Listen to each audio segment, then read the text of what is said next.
You're listening to I Have Some Notes, a podcast supported by listeners like you.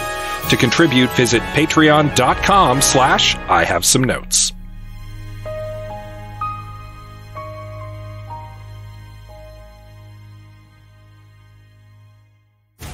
Hey Scott, I have a pitch for you. Oh, hit me with it. What if we paid writers and actors a fair wage in relation to the ever-evolving technological landscape that has upended labor as we know it? And I, the studio, would make marginally less money? No! I have some notes.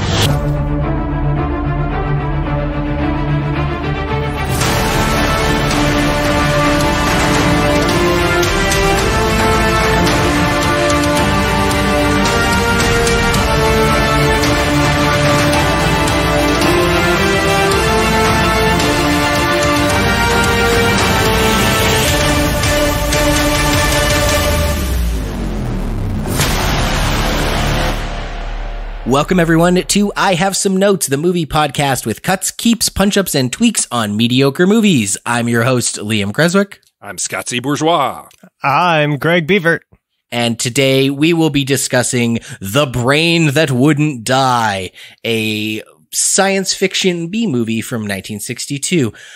But I have some notes, guys. It's a new season. You're kicking off an all new season of this beloved podcast. Why would you do a movie from 1962? Yeah, why wouldn't you open with a recent Marvel blockbuster like Ant-Man Quantumania? Greg, do you want to answer that for our curious listeners? Yeah, sure. Obviously, we here at I Have Some Notes are strong believers in fair pay and favorable working conditions for writers and actors and everybody. Yeah. And SAG-AFTRA has actually requested that influencers and even fans refrain from promoting films and TV shows from struck companies. And Marvel's one of those companies, and in fact, most of the studios that we would typically spend our days rewriting are now struck works. So that means that until there is a resolution, a fair resolution to these strikes, we will stand in solidarity with the laborers. Mm-hmm. And to do that, we then obviously had to retool some of the aspects of the podcasts. So it's going to be a very exciting season. We got some big ideas in the works, some cool side notes, premises.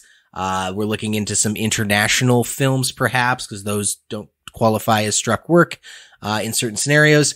And also, we thought it was prudent to maybe take a look at some films from the public domain, therefore not struck work. And instead of giving it the usual I have some notes treatment of this 70-year-old movie really drags in the third act. We are instead going to approach this from the perspective of remaking it for a modern audience. Yeah. And that's the plan today with The Brain That Wouldn't Die. Yeah, and if you haven't seen The Brain That Wouldn't Die just yet, you can pause this podcast right now and then go over to YouTube, where it is free to watch in multiple different versions. If you want to watch a colorized version of it, you can. If you want to watch it in the original black and white, you can certainly do that. I will say that I watched the colorized version and it was a bit weird. The colorization was not consistent, and it kind of occasionally felt like I was watching Pleasantville in a weird way sometimes. Yeah, I also watched the colorized version and it was interesting.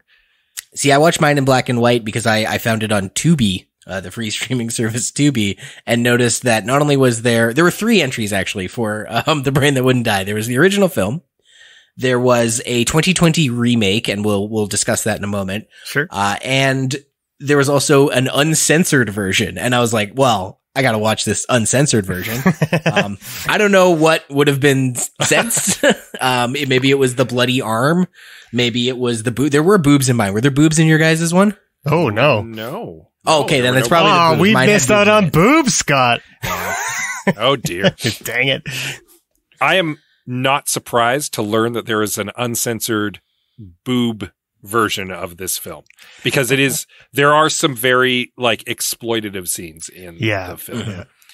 Mm-hmm. It to the point where it's almost like there was some studio exec who was like, you know what would make this cerebral sci-fi horror movie better? if we made it into a crazy sex romp, because there's a whole act of this movie where the main character is looking for a woman's body, and we'll get into a plot summary shortly. And it turns into this almost like a weird college sex romp. It's very tonally inconsistent. I guess that I think I know the answer to this, but I'm going to ask anyway. Was this everyone's first time watching The Brain That Wouldn't Die? It was for me, actually. It was for me. I'm a little surprised to admit.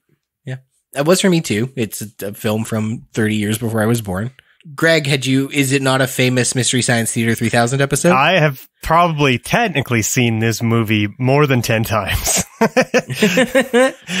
It's actually in Mystery Science Theater lore, this movie's kind of an important episode because it is the first time that Mike Nelson is host of Mystery Science Theater. Damn. Interesting. The reason I say that I'm surprised I haven't seen The Brain That Wouldn't Die before is twofold. Number one, because I also have watched some MST3K over my time, but this one is one that just passed me by. I haven't watched the whole series. This is one of the ones that I haven't seen. The second reason is because I have like a boxed DVD collection of like 50 classic black and white horror movies. Most of them are public domain films. The Brain That Wouldn't Die is in that collection, and I hadn't gotten to it yet. Oh, really? So, I wonder what version you have. Probably the censored version, let's be fair. So yeah, let's get into some of the details about this, because unlike Ant-Man, I don't think this is a movie our listeners are likely to have seen unless you're diehard back nine MST3K fans. So of course, Brain That Wouldn't Die, 1962, directed by Joseph Green. This is one of the Vlog brothers, right? I'm just kidding. It was a joke. Written by Rex Carlton and Joseph Green. Right over my head. Cast a fellow named Jason Evers as Dr. Bill Courtner, Virginia Leith as Jan Compton, his fiance, Anthony LaPena as Kurt, Conter's assistant, and Adele Lamont as Doris Powell. Less so you know the actors, more so you know the characters' names as we go deep on what we would do to bring this into the 21st century. And because I assume you haven't seen it, we're going to get right into the plot summary here for you so you know what's going on. And I think we all have some pretty big ideas on how we would make this a modern masterpiece. Let me die. Let me die. Her brain kept alive by experimental science, by a man whose abnormal passions inspired him to try the impossible. I brought her back. She'll live and I'll get her another body. Yes, and what of her soul? How can you make of her an experiment of horror? His mad ambitions and desires threaten every woman possessing an attractive body. Girls whose measurements make them beauty contest participants. Professional figure models such as this. All are prey to his distorted desires. What's locked behind that door? Horror. No normal mind can imagine. Something even more terrible than you. Horror has its ultimate, and I'm that.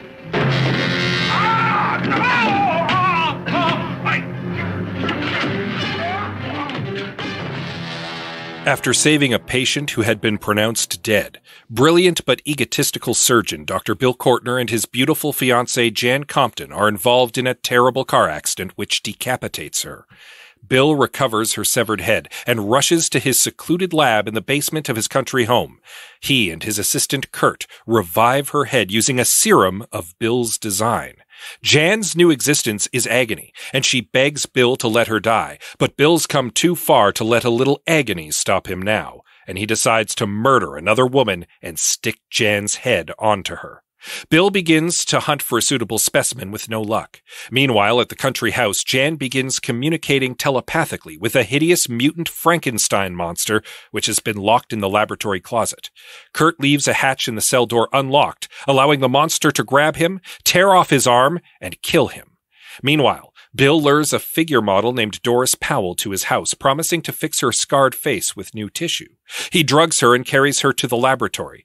Jan protests Bill's plan to transplant her head onto Doris's body, of course. She uses her telepathy to get the monster to make a ruckus. When Bill goes to quiet it, it grabs Bill through the same hatch Kurt left open. That's 2 points for the hatch. Bill struggles with the monster, who sets the laboratory ablaze and ultimately dies of monster bite. As the lab goes up in flames, Jan says, "I told you to let me die." The screen goes black, followed by Jan's maniacal cackle, welcoming her long-awaited death.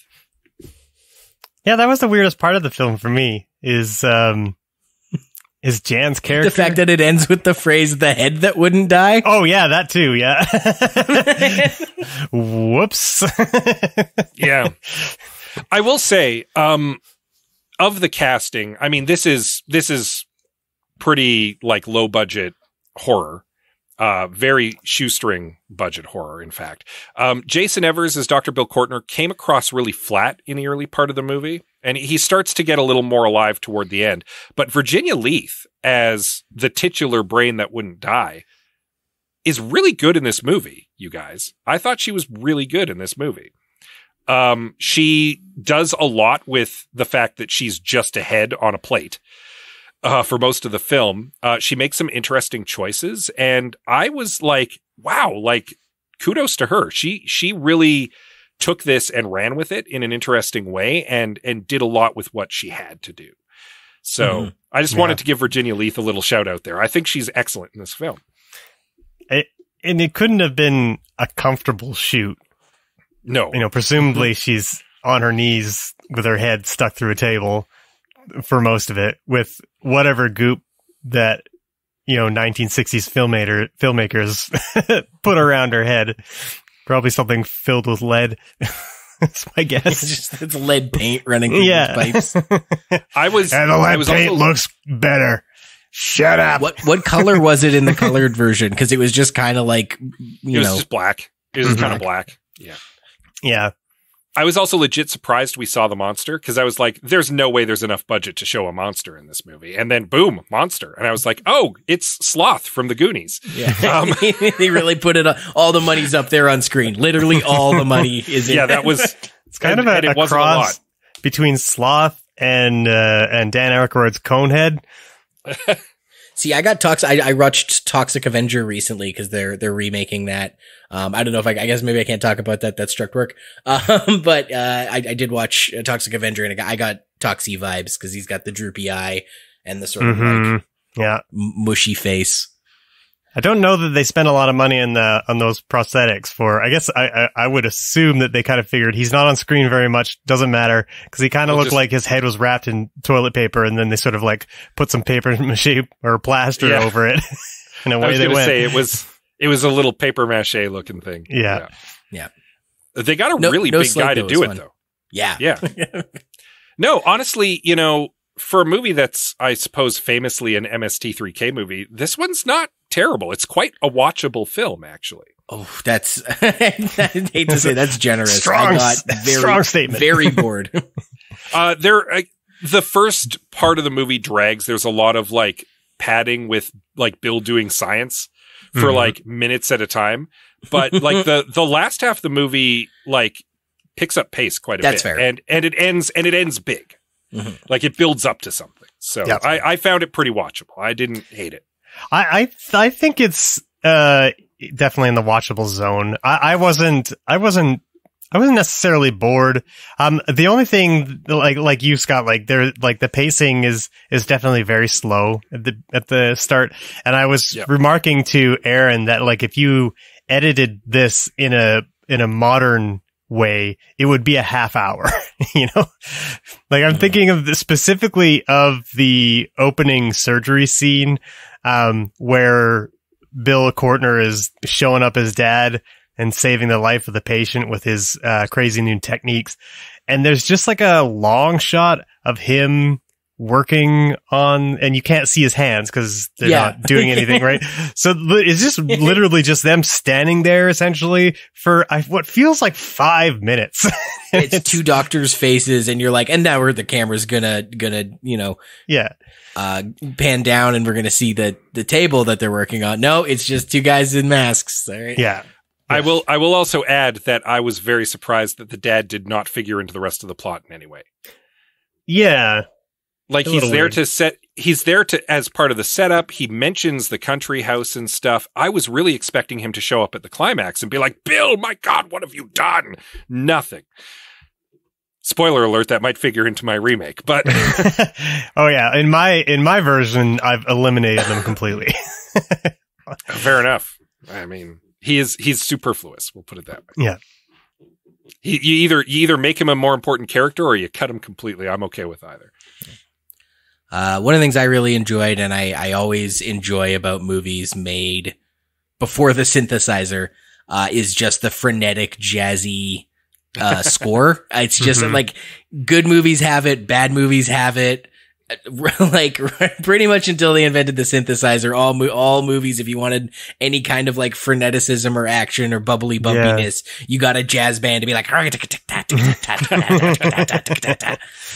that's sick. And it's about the only thing I'm keeping for my remake. Now, I feel like we should touch on that 2020 remake. They tweeted back at us when we put out the call for this, and they were like, "Someone well, this is how has we did it." Google alerts on. Yeah. And I feel like before we get into ours, we should touch on theirs, because theirs is essentially almost a shot-for-shot remake of this film. Yeah, they also have a good 5-minute chunk of just two doctors' heads. That's not true. I haven't seen that. Well, no, and I haven't watched it either. I'll preface that. I did not have the time this week to do it with everything else that was going on. But from the trailer that I did watch, yes, it looks like it's the same dialogue. It's a lot of the same kind of framing. They were doing a very faithful remake of this movie with some new plot elements added in to kind of jazz it up and make it their own. There's like a detective that they added in their version. We're going a little more modern on our take, though, right? Yes. Like, I'm fully reimagining this from the ground up. I'm keeping the brain and the not dying. Those are the two. And the jazz soundtrack. And I'm like that just so that we can like get out the gate. We're not looking at a shot for shot remake. We're going to put a really modern spin on this. We're going to dribble some brain juice on this. But also kudos for them for loving this one enough to be like, no, we got to get this in good, slick looking color with some modern actors, some modern goo, no more lead paint for our head. Yeah. And it's also on Tubi. If you want to watch it, it's on Tubi. Is it on Tubi for free? Yep. Oh, damn. Oh, I wish I had known that. I thought it was on Amazon, and I would have watched it otherwise. Darn it. I don't know if they're listening to this episode. I don't know if they'll reply to this, but I am wondering because in one of the shots in the trailer, Bill is using his reanimation serum or whatever to bring the head back, and it's glowing green. And I was like, "Is that a reference to Reanimator? Is that a Reanimator reference?" I'm 100% certain it is. It has to be. I'd love them to confirm it. This movie is just Reanimator 20 years early. It's the same premise. It's a stoic guy who's like, I'm really determined to get this science done. Nobody's going to tell me there's bad science. I love my wife and I have no scientific scruples. These are my two characteristics. No, there's definitely some like proto Reanimator in there. There's definitely some Dr. Frankenstein in there. Like It's a fun little sci-fi horror movie. Every 30 years, someone needs to just make a work of fiction about, people getting jacked up on goo and coming back to life on body parts. Mary Shelley, these guys, Reanimator. End of list. And now it's our turn. Yeah. Also, I'm aware Frankenstein wasn't written 30 years before 1962. Okay. Shut up. Before the pedants get in there. Yeah. Shut up, math nerds. All right, should we remake this movie, guys? Yeah. We want to get into it. Who wants to start? I can go, and I want to preface this with I wrote a lot, so I hope you will come on this journey with me because sure, it's going to take a few minutes to get through. So, I see Bill Courtner in a modern remake as a cross between Martin Shkreli and Stockton Rush. And for anyone who isn't familiar, Shkreli is the Pharma Bro ghoul who raised the cost of AIDS medication over 5,000%. And Rush is the lunatic millionaire who got 4 people killed trying to reach the wreck of the Titanic in a pop-gun submarine. So that's my inspiration for Dr. Bill Courtner, who isn't a doctor in my version, actually, at least not officially. Instead, he's a young, preppy, rich kid born with like the silverest of spoons in his mouth. His parents pulled a Lori Loughlin to get him into university, where he was meant to become a medical doctor, but was mostly concerned with money, power, and women. So he flunked out. Luckily, university was where he met Kurt, a brilliant scientist at the top of his class. Like in the 1962 version, Kurt was involved in an unfortunate accident disfiguring his arm. So that inspired him to write his dissertation on his revolutionary theories about transplantation. And Bill is the guy bankrolling it. Correct. Yes. But taking credit for it, but also taking credit for it. I like Yeah, exactly. Like he convinces Kurt, that he can use his funding and resources, to practice his controversial theories in exchange for, like you said, Scott, getting the lion's share of the credit and the profits like a true tech bro would. In the present, they run their experiments out of Bill's father's secluded home, paying off like a dirty coroner or something to acquire all the corpses they need for the research. Bill himself contributes very little to the research. He only understands the basics of Kurt's theories. Instead, he spends most of his time with Jan Compton, and she's a former classmate, and the only one of the 3 of them that actually has a medical license. Bill like waxes poetic about the work he and Kurt are doing, claiming that they're like punk rock doctors and they're on the verge of changing the world. Jan like tries to show interest in what they're up to, but whenever she presses Bill for details, he just claims it's out of her league, and he essentially like negs her to stay out of his affairs, right? So Jan gets this sense that she's fallen for the wrong person. On the surface, she finds reasons to justify his behavior, but inside she feels trapped by him. One night the 2 are drinking poolside, and you know, it's a rich estate, and they've got one of those infinity pools. I think you've seen those that sort of like seamlessly leap off the edge of a mountain. The two get into a huge fight about Bill's lack of respect and trust for Jan. The fight continues upstairs into Bill's room and out to the balcony, and then out to the balcony sort of like above the infinity pool. As the fight becomes more intense, Jan slips, falling over the railing down towards the water, where her head is lopped clean off by the pool's glass barrier. Now Bill is looking at her, a floating head in the pool, and he sees his future disappearing, his chance at greatness, his God-given right to fame and fortune. So quickly, he's got to get right to work. So he collects her soggy head from the water, and he immediately brings it to Kurt, telling him to use the experimental serum they've developed to keep Jan alive. Kurt objects, reminding him of the locked cellar in the basement where another experiment lurks. Jan awakes in terrible pain, begging to be allowed to die. Kurt, who's actually had a crush on her for a long time, pleads with Bill to end this madness, but Kurt is just too meek. He's overpowered by Bill's ego.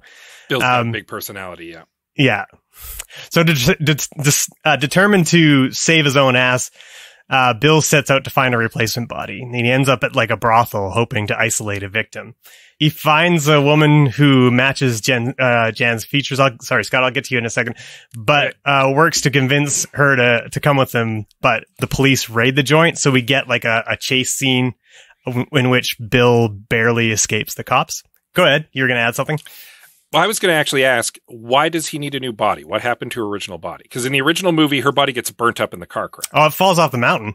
because he gets it's just gone. He's lost. It's gone. Okay, he'll never get that shit back. And even if he does, it would just be like, so if you've seen an infinity pool before, they just like disappear into whatever they're off the edge of, right? So her head goes into the pool, her body goes down the mountain. I just wanted to be very clear. Good clarification. Good clarification. Well, we are braked for questions. I also had a question. It was my understanding this was going to be a modern remake. A brothel, Greg? A brothel? Wow. Maybe. It's a strip club. Yeah, sure. Some sort of something like that. Sex workers congregation area. I just like that you called it a brothel, like this is Dungeons and Dragons. It's a shady strip club that gets raided by the police. It follows. I track. They don't call them brothels anymore. Back at the lab, Jan tries to convince Kurt to unplug her, but he refuses to cross Bill. I'm sorry, I like the idea that brothel shows up on a credit card statement. Anyway, Kurt's spinelessness disgusts Jan, and she finally calls him out on it. Feeling rejected from her once more, Kurt lashes out and promises her that even if Bill finds her a new body, that she's basically going to live in agony forever. So Kurt leaves the lab, slamming the door along the way. Kurt's footsteps slowly become inaudible, and yet there's still a banging noise, and Jan realizes it's coming from the cellar. Now, the next morning, Bill leaves again to find a new body. This is where he comes across his old friend Donna walking alone. This is a perfect target, just like in the movie proper. However, Donna's friend interrupts them, and Bill is forced to have a coffee with the both of them. So in this scene, he's like visibly annoyed. He's trying to get out of the interaction. Okay, that's in my version too. Oh yeah, nice. The game of him trying to get a woman isolated and then a second one keeps showing up. I'm just like, this is comedy gold. Excuse me. Yeah, that's when Donna reminds him of this old mutual friend of theirs, Doris. And she's, again, like in the movie, she's a model that's been horribly scarred after suffering an abusive relationship. So Bill's sensing that his fortunes are starting to turn. In the lab, Jan is learning to communicate with the cellar creature. Kurt interrupts them, but is extremely frightened by her ability to command the monster. Meanwhile, Bill visits Doris and convinces, her to meet Kurt and have him give a consultation because he claims that Kurt has found this revolutionary way of regenerating scars, right? Back at the lab, Kurt has resolved to shoot the cellar creature in a bid to prove Jan that he isn't weak. As he opens the door to the port, pardon? That's sick. That's just a great justification. Instead of like a convenient hatch being left open and people wandering their necks just a little too close to the neck. Yeah. Tried to fix that. I like that in this version too. Kurt recognizes the danger and is going to show that he's got a spine by acting to stop the danger that he recognizes. Yes. Yeah. Even though it's going to blow up in his face. So he opens the door to try and shoot this thing. That's when Jan alerts the creature to the danger, and it grabs Kurt's arm, ripping it to shreds, and Kurt dies. Bill arrives back at the house and feeds Doris a drink laced with a sedative. When he brings her body down to the lab, he roofies her. Yes, he roofies her. Yeah, that's good. He discovers the carnage. Jan tells him it's over and to let her die. Again, he refuses and resolves to perform the transplant himself. Jan laughs, accusing him of being just full of hubris and being a talentless dropout. So this is her moment to finally reject Bill. Bill is desperate and completely engulfed by his own ego. He just retorts that she has no idea what he's capable of. Just as he begins to prep Doris for surgery, the door to the cellar bursts open and out comes the grotesque monster laden with half-dead limbs. It pushes Bill into a set of chemicals, starting a fire. The creature then finds Kurt's gun, picks it up and points it at Bill. Jan shouts at the creature to stop, and in a display of humanity, it stops and throws the gun away. Jan and the creature exchange a knowing glance, and it picks up Doris and carries her off to safety, leaving Jan and Bill to burn alive. The end. Sick. I think the creature I don't know which one of your two versions is the one that ends up getting made here, because I know that you've got one in the chamber there as well, Liam. The creature, in my mind, needs to look more grotesque.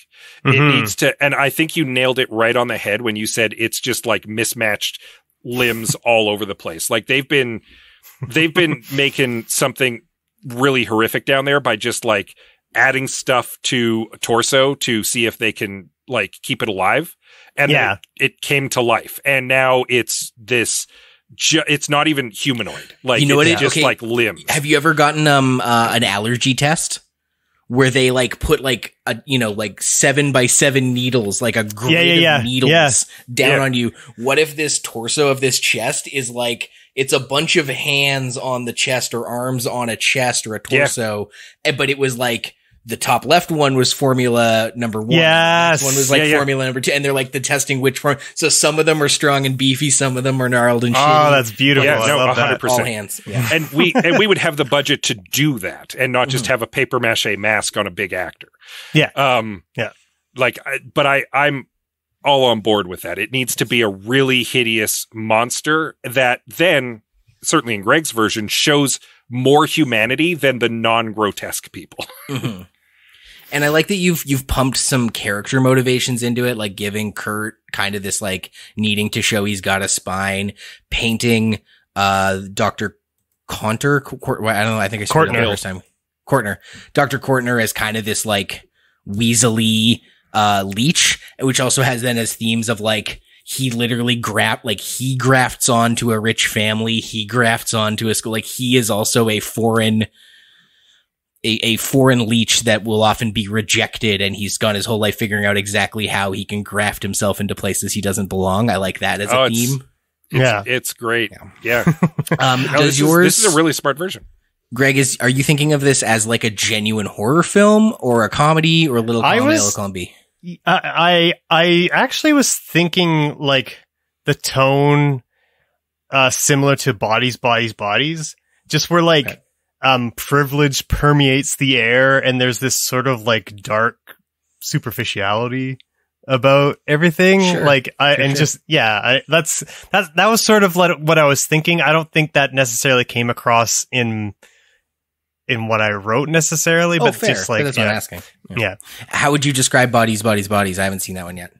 Comedy, like horror comedy, horror. Oh yeah, it's got like a comedy horror. I would think I would probably lean this a little bit more on the drama side. But I think because like my version of Bill is such a kind of tech modern avatar that like adding that kind of like comedy in order to like further lampoon that archetype, I think would actually benefit this version of the film quite a bit.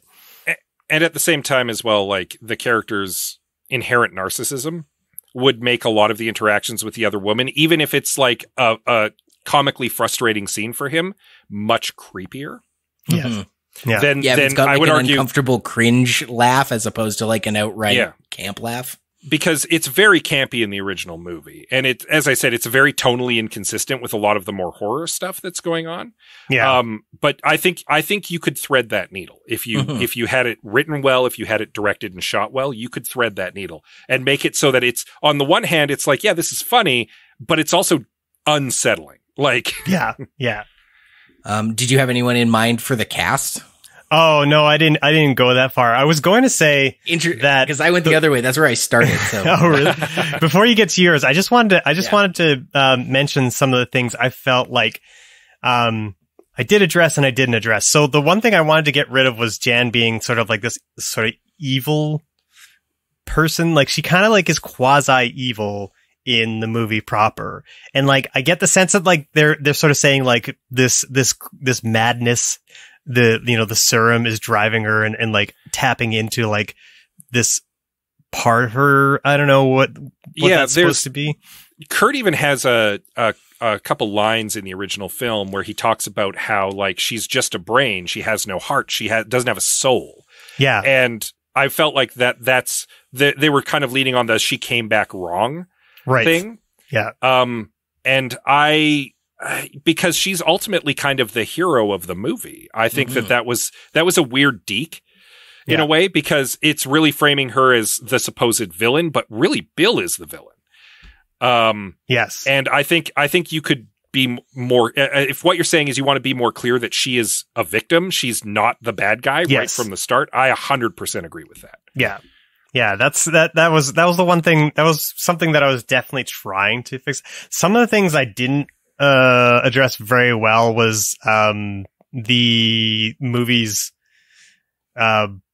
proper's ideas of like beauty and things like that. Like most of it is couched on like a woman's need to feel beautiful. And I still kind of like borrowed some of that because like Doris is still basically the same character with the same issues.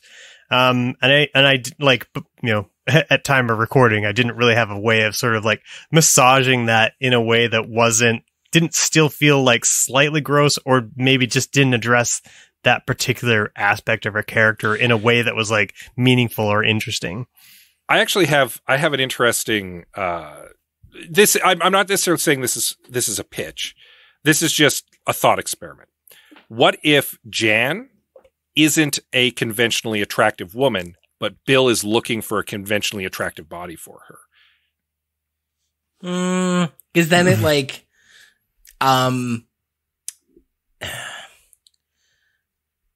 like that you asked that question, but I think it like almost in any version, it sort of undermines the point to have her like, first of all, like what is like, I know what you mean by conventionally attractive, but like generally when we talk about someone who's conventionally attractive, your Margot Robbies, let's say, there's very rarely a differentiation between the head and the body. Like like, okay, I see where you're coming from. Yeah, you know what I mean? Like beautiful is beautiful. And that's like kind of almost in this original movie. I like that it's this stunning woman who's just got a bit of a scar on her face. And she feels like she's hideously ugly. She's basically might as well just get rid of her own head. And so to try to like play into that more in 2023, I think is in a body positivity mindset. I don't know that you would succeed if you tried to do that. Well, no, the only reason why I'm suggesting it is because it adds to Bill's superficiality.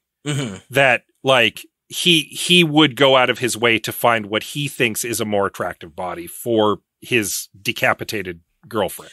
But again, it begs the question: why was he with an ugly chick in the first place? No, such a sick. I 100% see that. That's kind of why I had him go to like, I guess it's a strip house now, like a stripper joint. Like that's part of the reason why I chose that particular setting. Like it was more like he's definitely looking for a type, and that's his first idea, you know. Yeah, fair enough. So maybe there's a little bit of that in there then. Yeah. And again, I wasn't suggesting that we necessarily go that way. I was lobbing it out there. Yeah, absolutely. Yeah. And I leaned on some tropes, like having Kurt be like a jealous guy who's rejected her or whatever. But I was trying to like introduce like some more toxic masculinity elements to go along with what Bill was doing. Yeah, I was definitely reading that. Yeah. And you don't want Kurt to be too sympathetic just because he's being taken advantage of, right? Because he's ultimately also working for the bad guy willingly. Yeah. So yeah.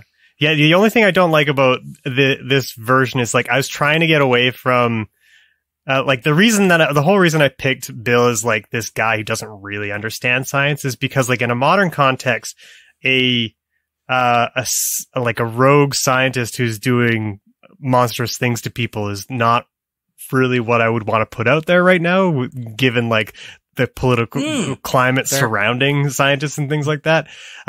So I tried to keep him sort of like on this, like, you know, give him elements of like, he's trying to do the right thing or whatever. But like, he also, you know, he kind of loses himself to toxic masculinity instead of losing himself to science. Right. So I don't know if that worked or came across, but that's what I was trying to do. Well, and Bill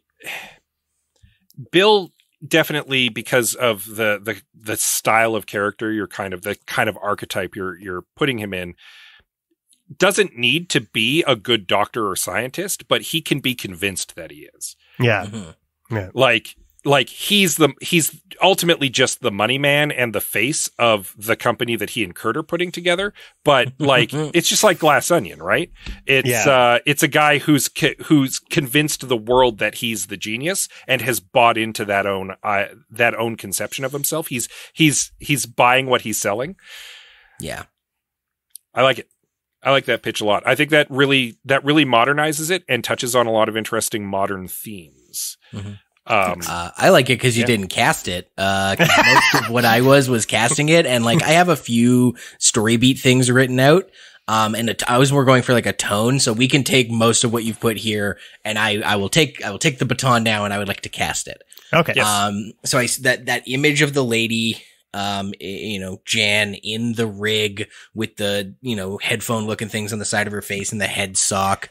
Jan in the pan, as they call her on Mystery Science Theater. Jan in the pan, there you go. So I was like, whose face do I want on that poster? Who do I want to see like that? And I literally just was like, who's got a round face with like a round eyes, round cheekbones? And so I think, the main, the cast, Ayo Edebiri. If you've seen The Bear, she's in The Bear. Give you guys a second to Google that. EYO, Ayo Edebiri. The first person that came to my mind as you were describing it was Florence Pugh. That's fair.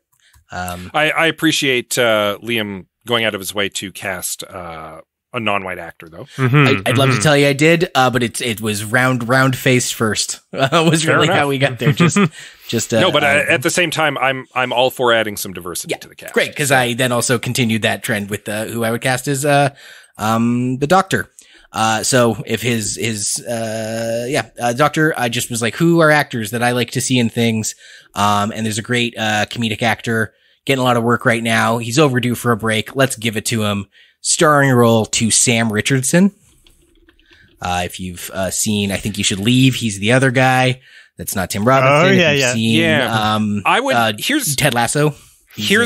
I'm going to suggest a slight change in the casting with Sam Richardson. Sure. If you wanted to cast him, he shouldn't be Bill. Bill needs to be a white guy. He should be Kurt, the guy that Bill's taking advantage of. Okay, so I appreciate the thought. I've got two black actors in my lead, and also because I have the best Kurt. I decided who I wanted to be Kurt, and then as we were watching the movie, Kurt has a big dramatic scene where he gets to really like chew the scenery and like yell at Jan, and I couldn't stop laughing for who I want to play Kurt. If Sam Richardson is our doctor, Tim Robinson is the gnarly armed Kurt. And I want you to go back on YouTube and about 2/3 into the movie, like beginning of the third act, end of the second, when he's like yelling at her, imagine it in Tim Robinson's voice, and then imagine him like walking next to the hatch door and being like, you think there's a monster in there? You think I'm not gonna fight the monster? You're an idiot. You're an idiot. Like, so Kurt is Tim Robinson. I would definitely watch an I Think You Should Leave version of this movie because it would be fantastic. The way that he can contort his face is just beyond the pale. I don't understand how he's able to do the things that he does. Yeah. And so if you haven't figured out, mine is very much a comedy. It's played, comedy first, horror premise, but almost a farcical comedy. The vibe I want is like a sweaty, frantic, desperate tone throughout. One of the reasons I want to keep the jazz music, cause like they talk a couple times about how he needs to get a new body quickly. He needs to, she's only got so long to exist as a head. She's desperate to find a solution to her problem, get the telepathy to work, get the monster going. Everyone is very desperate in this movie. And the movie as it stands is slow as hell. And I don't even chalk it up to being a movie from the 60s. It's slow for a movie from the 60s. It's a drag. So I want this like sweaty, neo-gothic freneticism, like deranged reanimator and panicking. And the tone I would love to strike would be like, has anyone ever seen, Uncut Gems? That's a little, ambitious. The other one would be Death of Stalin. Okay. Swap out, obviously, some of the like rat-a-tat dialogue that the Death of Stalin guys are known for, like really witty, you know, Aaron Sorkin, the repartee. Funny, political kind of stuff, and switch that out like for practical gore, big campy performances. But that sort of like urgent desperation, I think, is the vibe that I want. Especially like kind of sweaty and panicked and dirty. Have you seen Our Flag Means Death? Yes. Yeah, like that's kind of what I'm thinking as you're describing it. Because like Our Flag Means Death feels like it could easily go into like horror gory territory and still maintain its comedy quite well. And it kind of exists in a heightened comedic reality. Yeah. Exactly, without necessarily succumbing to cartoonishness. So I'm thinking a lot of like Dutch angles and just like Sam Richardson all like greasy and sweaty carrying the head through the woods. I don't know who directs it. I want someone with a real heightened sense of strangeness. So like a Rob Zombie, an early Tim Burton, Edgar Wright, Boots Riley was the only other one I can kind of think of. Sorry to bother you, but I don't know that I want to name any of those guys. I think it's just that give me someone who can create a heightened reality that's still fairly grounded. If he wasn't really big right now, like a James Gunn. Yeah, actually, Slither era James Gunn is exactly what I'm. Thank you for thinking of that. That's perfect. Megan Gantz could write it. I've just been watching a lot of It's Always Sunny lately, and I love that sort of like the freneticism of It's Always Sunny, of like the people like yelling over each other. There's like a panic, like we gotta move. Liam, we would write it. Come on. Fair. So yeah, that's kind of the gist of it. In terms of tone, that a farce, a sweaty, frantic farce with Ayo Adibri and her big beautiful eyes and her big beautiful cheekbone, Sam Richardson finally getting to play it really big, and then Tim Robinson as the funniest bit, and the whole thing's played as a farce. That's my pitch for the Who's. And is it set in the 1960s still, or is it set in modern times? No, and that's I think where a lot of the differences are gonna might pop up. Was yours set in? Sorry, am I mistaken? No, Greg's is very modern. Okay, that's what I thought. Sorry, just the way you phrased that made it sound like I'm like, wait, was yours the 60s and I didn't catch it? No, mine's modern as well.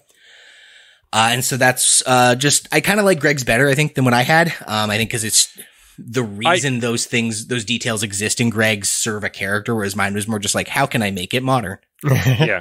No, I like that your pitch is very different from Greg's tonally. I like that you leaned more into the inherent farcical comedy of it, and you're focused on that with the horror as the background.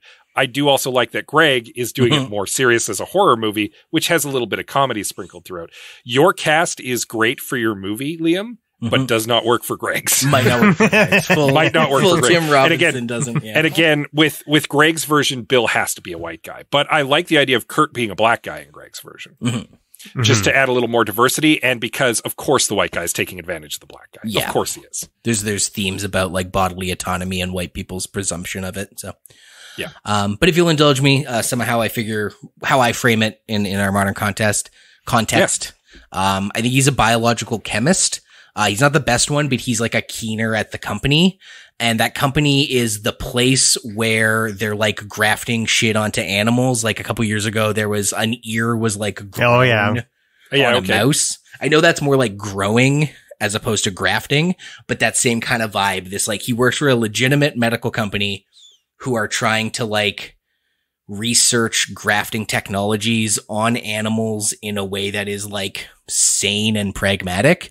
And he's the one guy who's kind of like too into it. He's kind of like like a little too excited to be making reanimation juice. He's a keener and he cannot wait to start. He's like every day someone in the office is like, we can't test it on humans, dog. I just want to say, if you're going with a more farcical comedy, you're setting it at this animal testing lab. Greg's monster works for Greg's movie. In your movie, the monster is an animal that has human body parts all over it, right? Yeah, that's a great. It's a pig with human arms and legs, right? Yeah, sweet. I love that. A bunch of mice with little ears on them and shit. Yeah, okay, sweet. Yeah. And so because he's kind of this like over eager keener who just is like, I want to do this on humans, guys. Everyone is kind of like. He's a bit of a social pariah. People don't know what to make of him. people in the workplace are like kind of put off by him. And like, he's so intense. He's a bit of an outcast, but any doubts that he's like fully off his rocker are curtailed by the fact that his wife is a sweetheart in a smoke show. And she's like, well, if that lady is into him, there's obviously, he can't be all bad. But he is all bad. He's a maniac. I had her still get beheaded, on a car accident. I like your glass pool thing. And then the only other thing I really changed was the scenes where he's shopping for a body. One, I want that sweaty freneticism. I love the game of like, yeah, just you. No, don't call your friend. Oh, now your friend's here. I don't want, it reminds me of those Matt Berry sketches. I don't know if you've ever seen them. He's like, he'll see a woman holding a big object or doing something awkward and he'll offer to help as a way to flirt. And then the second he's holding the big fish tank on the street, she'll be like, oh, thanks. Yeah, I got this fish tank because I'm moving in with my boyfriend. And then he just drops the fish tank. And that's the bit every time is some big prop. I've seen those. Yep. That's the sort of vibe I want with him, trying to like, every time he gets close, someone else shows up. He's like, God damn it. However, instead of it being a brothel or a strip club, instead of it being a model, I want to get it modern. So I think the first one is at a Tinder hookup. He just starts trying to find anyone who'll meet him on Tinder. He just swipes right. Starts swiping. So he's trying to get a Tinder hookup. That doesn't work. I think instead of a beauty pageant, he gets the idea to go to like a gym, maybe an MMA gym, because then it's less of a beauty thing and more of like, we need a strong body on her. We need a tough body. And then all of it culminates, with Doris, the person with the scar on her face, is an OnlyFans model that he realizes lives in the same city as him, like some landmark or something, gives it away on her Instagram. And she photoshops out the blemish, but it means she can never do live videos. And he's like, you want to make money with live videos? Let me fix your face up, baby. You won't have to Photoshop it anymore. I've got Photoshop on a stick, and takes this OnlyFans model back to his laboratory to do insane testing. And then the rest plays out more or less the same. I like the idea of an animal monster that we just pitched now. It's farcical. It's gory. There's lots of like Evil Dead style, like blood and guts. And yeah, it's a farce. Yeah. And the jazz music take, but all it the works. way, that freneticism. I want the jazz music. I want a modern, like, yeah. Did you have a take on how you would make the Jan character funny? I don't know that she's necessarily funny. I think she's more just like kind of desperate, but in a very, I know I keep saying desperate, but like, I think once she starts to realize the telepathy is kicking in, she realizes like that's her equivalent of like reaching for I can just reach the key out of this cell. Right. Yeah. I gotta get this telepathy to work. And so I think a lot of the jokes with her is her trying to get the telepathy to function the way she wants without Kurt getting too involved. Mm-hmm. And it's sort of like her versus Kurt. And then, again, I want that Tim Robinson, like deranged, like belittling, that ends in getting eaten by a monster, arms ripped off by a monster. So yeah, I hadn't really thought of how to make her funny, other than the bizarreness of her scenario. Like she's empathetic and her scenario is funny. Whereas I think Sam Richardson is in maybe a more grounded scenario and he's so over the top. He's almost like a mad scientist working in a modern laboratory is kind of the bit. Yeah. Like he works at a normal laboratory and he's got the same energy as Doc Brown. Like, and there's something to be said about tension creating comedy in itself. Yeah. And there's definitely some tension in this innocent woman who's like very sane and very grounded, who have these two buffoons who are ostensibly trying to help her, but are just making things worse every step of the way. Yeah. So I feel like she can straight man the two of them. Yeah. She's the straight man and she's in the powerless position of being ahead. And yeah, he can even be like, I get thinking Tim Robinson, like, yeah, he tried to fix my arm. It's all gangly now. I can't do nothing with it. Like, I like both of these versions. I legit like both of these versions. I think I like Greg's a little more just because my inclination would be to go like a more serious horror movie, but I would watch your movie, Liam. And I'd probably enjoy it. Yep. I have a slightly different pitch. And I'm not certain it works because I feel like there's something to be said about the body horror of having Jan be a disembodied head. But if you want to make it modern, what about her tech bro boyfriend, her Bill, saving her by downloading her brain into a computer? You know, I stopped there on my walk to what I ended up with. I like that you thought of that too. Because, and again, I'm not certain that it works just because I get wanting to do the body horror aspect of it, but there's something to be said about being a disembodied brain in a machine and still like begging to be allowed to die. And you could have a question about like, is she like, she could be questioning even if she's still human because she's just a digital mind. And Bill is this tech bro who's trying to like find a new body to download her into. And instead about the monster being like, a bunch of body parts grafted to a torso. In my version, he's got a robot in the lab, and in the climax, she downloads her brain into the robot, and she kills him. Oh, and sick. then allows them both to die. Like the lab is still on fire, and she kills him to stop him from like downloading her digital brain into this woman he intends to brain kill, and allows the flames to take them both. That's kind of what I was flirting with. I like that a lot. The name of the movie is The Brain That Wouldn't Die. So I like if the one part of the person is there is a physical gooey brain hooked up into a computer. And then that robot is a robot with a human brain, like sticking out the top, like a glass dome on it, maybe. Like you can see, you know, like there's a human brain in that machine. Yeah, I don't know. It was something that I was playing with to really modernize it, to like bring it to modern technology. And the idea of her being a disembodied mind in a machine and how horrifying that would be kind of spoke to me a little bit. Yeah. Even though I famously have said, like, when the time comes, download my mind into a machine. Absolutely 100%. I want to live forever. There's a part of me that recognizes the existential dread of that.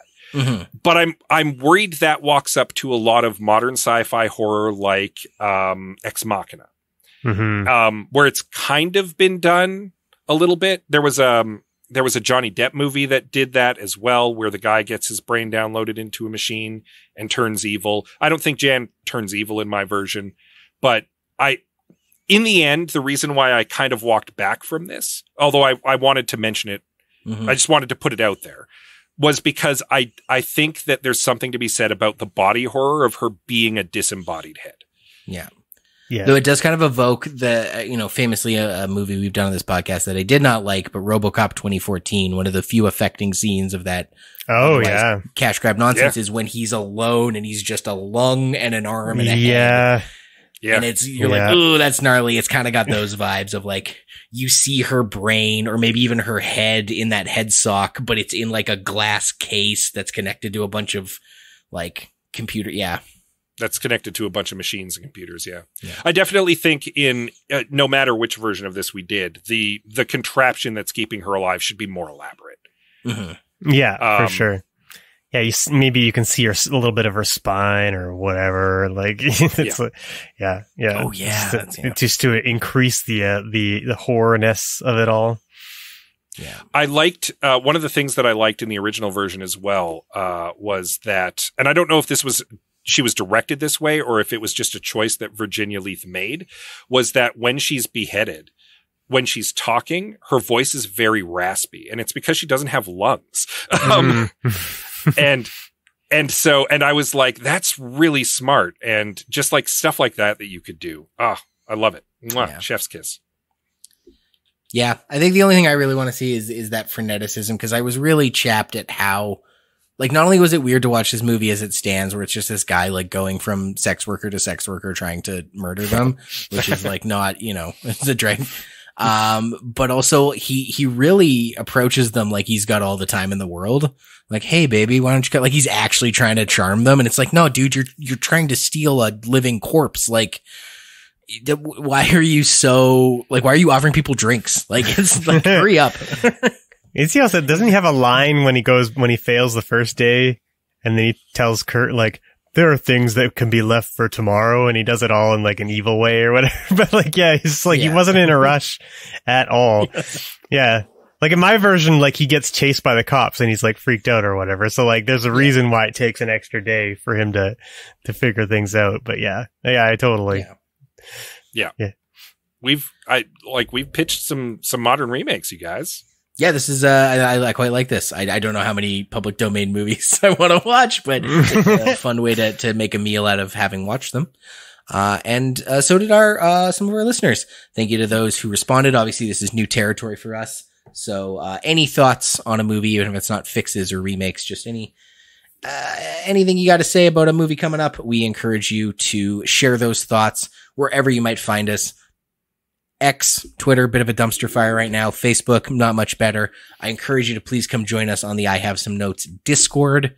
You can find a link for it on our link tree. Yeah. Sorry. And on our website as well. At ihavesomenotes.com. And that is one of the places you can send us your notes. Like at Wolfman's Camera, said, definitely keep the end credit where they change the name of the movie to The Head That Wouldn't Die. You want to keep the audience on their toes. Also, Carla Gugino. Oh, Carla Gugino as the head. I mean, that's just common sense. Yeah, she was in the Netflix Haunting of Hill House and the Turning of the Screw one. I forget what that was called. Haunting of Blythe Manor. I think that's anyway. This isn't a joke. Just an honest question. That's not the lady that was in the first season of Mandalorian who got canceled? No. Okay. That's Gina Carano. Okay, there we go. Carla Giano. Pretty sure I got that right. Yeah, cool. She was also in Gerald's Game, which I think is a Netflix movie that's surprisingly good. Yeah. She's fantastic, and like kudos, a great suggestion. Yeah. She's maybe a little older than I picture Jan being, but she would be a great person to play the part, I will say. Dig it. Well, that's going to conclude our first ever modernization episode and the first of our new season. So thank you for joining us on season 9 of I Have Some Notes. You can follow us facebook.com/I Have Some Notes, at I Have Some Notes on Twitter and Blue Sky, at I Have Some Notes Pod on Instagram. And of course, we'd love to just have you come right to our front door here, on our Discord, which you can find the link to, ihavesomenotes.com. Wherever it is you're listening to this, please subscribe, rate, review on the podcast app of your choosing.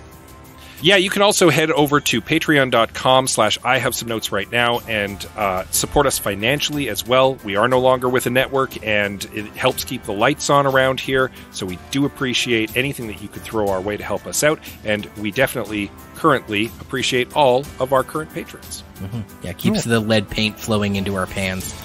That's right. Thank you so much. And as we continue to try and adapt as the strikes are ongoing, we don't necessarily know exactly what we're going to be doing in 2 weeks, but if you do keep tabs on our Discord and our socials, you will be surely the first to know. Until then, I'm Liam Creswick. I'm Scott C. Bourgeois. I'm Greg Beaver. Keep watching those skies.